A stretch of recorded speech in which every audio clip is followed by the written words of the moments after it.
Hey, good morning, guys. Welcome to another episode of Next Step Espresso, your daily shot of fitness.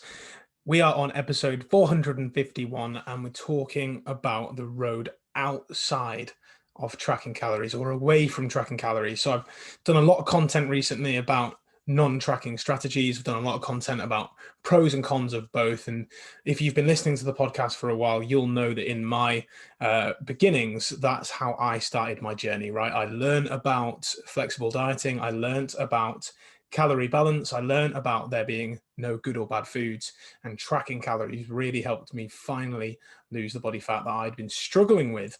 Although my transition away from calories wasn't as good as I would have liked, and then I struggled then with internal hunger and cravings, and that brings me to where I am now. So, having that background, I'm in a great position to show you the pros and cons of both, which we talked about a lot recently. But in today's episode, what I'm going to talk you through is a blueprint that I use with my clients with taking them away from tracking calories, and what I think you can use as well if you found yourself stuck to tracking calories and unable to move away from. So, my first thought would be, if you've not tracked before, track for 2 to 4 weeks to get a bearing. If you are tracking, you're already in that road, right? But if you've not done it before, use it as a tool to build a routine of eating similar foods at similar times while improving the variety of the foods you eat. Understand and educate yourself on what portion sizes look like, how many calories are in certain foods, how calorie dense some of your favorite healthy foods might be, and how you can still fit in a drink of alcohol or a takeaway here and there, depending on what you do with the rest of your day. Build yourself recipes and meals that you like, that work for you, and build them into the app to help, and just use it to improve your awareness and education over foods. Now, once you've done that for a couple of weeks or even up to a month, now you can start to hopefully have been getting results with that progress, and you can start to wean yourself away from tracking. You can do it for longer if you'd like, but after a few weeks, you should have a good gauge of, right, portion sizes, education of food. Now I can start to move away from it. So start slowly, right? If you're stuck with tracking now and have been for a long time, it's going to be hard for you to move away from. I totally get that. And the thing you don't want to do is just pack it all in, embrace an all or nothing attitude, and then just go back to eating whatever, whenever you want, because that isn't the road out to a sustainable lifestyle. If you slowly wean yourself off, one untracked meal a day, then two untracked meals a day, a full untracked day a week, and building it up, it might take time, but you're doing it slowly. You're not just ripping the band-aid off or the plaster off for us in the UK.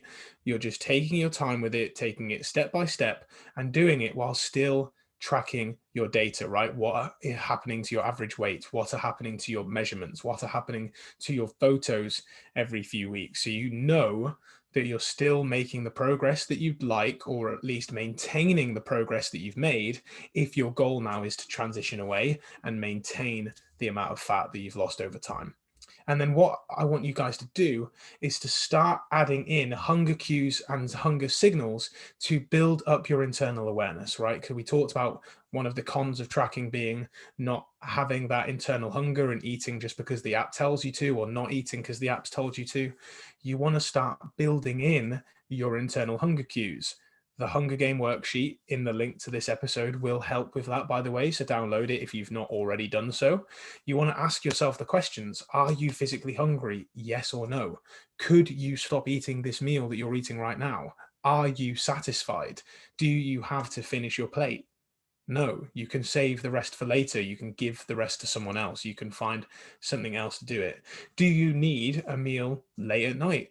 Do you need that snack, or are you feeling something else? Because the more you can start applying these mindfulness habits and these internal hunger cues, now you can start to add in behaviors and habits that help you deal with problems appropriately, deal with emotions properly, and deal with stress properly. Because tracking is a fail-safe method to still be like, ah, man, I'm stressed after work, I'm going to have a beer, or I'm stressed, I'm going to eat some chocolate or a pizza.